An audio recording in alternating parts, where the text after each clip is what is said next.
out there, and especially to my students. Good afternoon. So this afternoon, we will be learning new things like warm-up exercises and our stretching and the cool down. So before let's do it. Start with our warm-up exercises, and our warm-up exercises will be 1 to 3 minutes. So for now, let's take the 1 minute. It's just to warm our body, to increase our heat with our body, and let's do it.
Okay, so that's 1 minute warm-up exercises. Next is stretching exercises, and we will have to start with neck flexion stretch. Okay? 1, 2, 3, 4, 5, 6, 7, 8. Reverse. 8, 7, 6, 5, 4, 3, 2, 1. Next one is neck lateral flexion stretch. To the right. 1, 2, 3, 4, 5, 6, 7, 8. Reverse. To the left. 8, 7, 6, 5, 4, 3, 2, 1. Next is latissimus dorsi and posterior deltoid. This is how to do it. 1, 2, 3, 4, 5, 6, 7, 8. Reverse. 8, 7, 6, 5, 4, 3, 2, 1. Okay. Next one is tricep stretch. 1, 2, 3, 4, 5, 6, 7, 8, 6, 5, 4, 3, 2, 1. Next is shoulder rotator stretch. So you can, for this exercise, you can hold towel or you can just try to reach your both hands. So this one.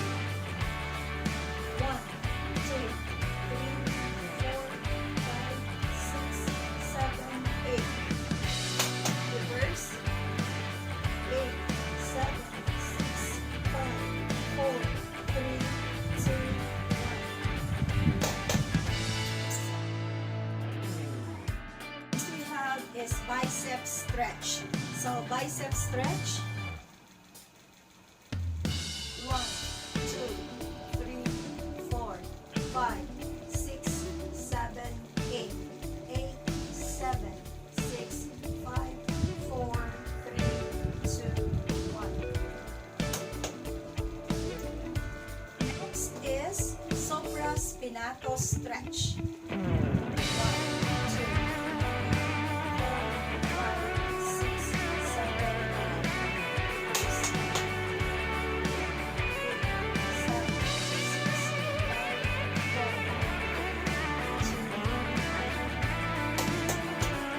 Next is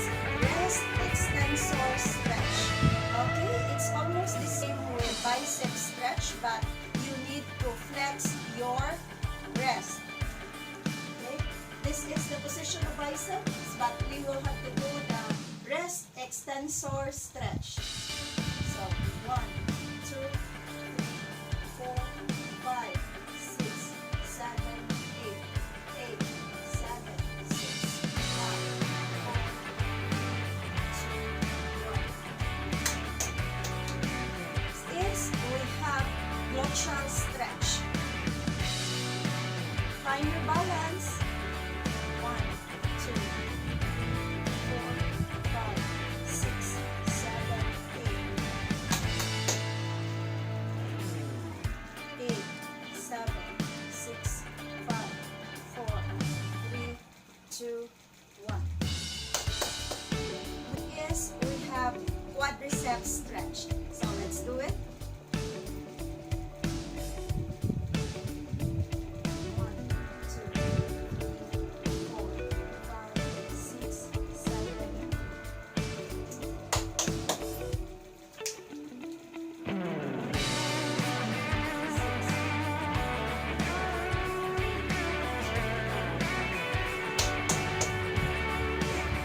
Next one is abductor stretch. 6,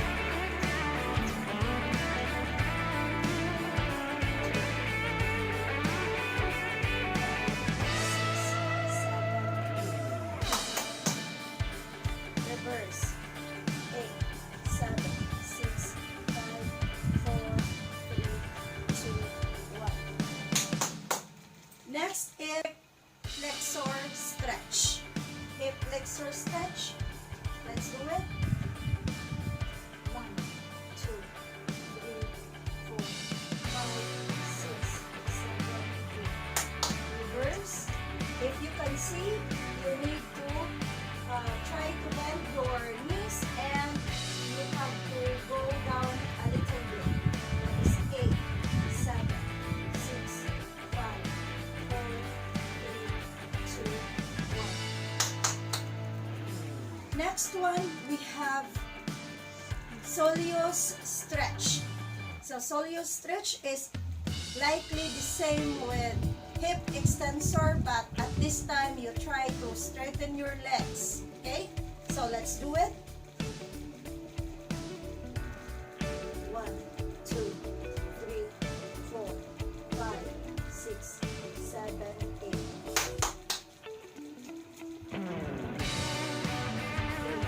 7, 6, 5, 4, 3, 2, 1. Okay, that's our set of stretching exercises, and I hope you can follow those steps for your stretching exercises. Let's proceed with our hold down. So let's have our breast walking, or you can still do it jogging, but at this time it is jog in place lightly. So not unlike the warm-up exercises that you will have to raise your knees and you will have to do it a little bit faster. But at this time it's just like breast walking, or you can have to do it just in place but light jogging. Okay, so let's do it for 1 minute. Are you ready? So let's do it. 1, 2, 3. You don't have to count, but we will have to do it light jogging. So for our cool down. Okay? So at least 1 minute cool down. Or you can have a light jogging. It's just for 1 minute. This is to prepare your muscles also. Okay?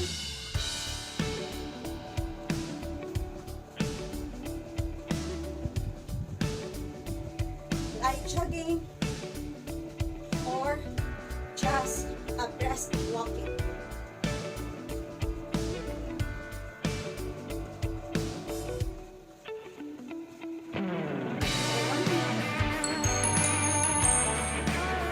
That's it. So we can have inhale, exhale, inhale, exhale, inhale,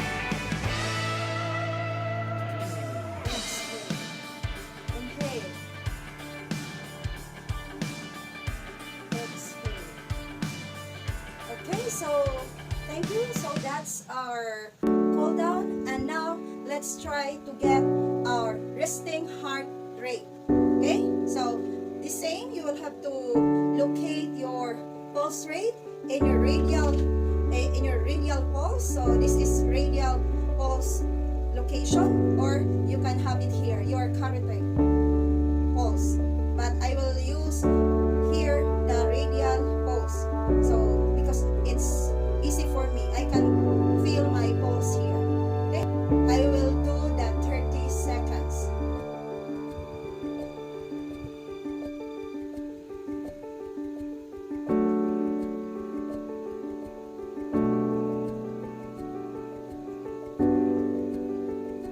Okay, so relax. So now I get that number from my first measure is 21. So at this time I got 21. So you will have to relax for about 2 minutes, and then we will have to get another one to get the difference. Okay, so just relax, then take it easy. Then let's try to go back and get another pulse rate to check our resting heart rate. So at this time, resting heart rate. Before our activity, that was the heart rate. Okay? Heart rate. Right now, we will have to find our resting heart rate. So it's already 2 minutes. So let's try to check another one.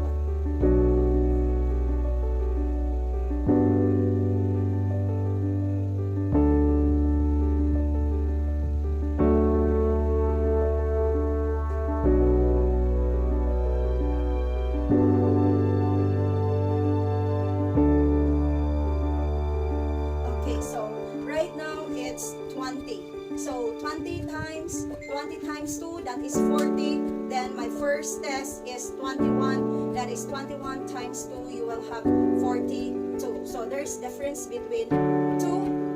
Maybe because I already tried to recover and have lots of oxygen that is really flowing to my system. I hope that this will help you in your performance task, in performing your physical fitness test and your physical fitness activity. So thank you so much, and God bless you all. See you in your result of your physical fitness test. So I will give you my heart.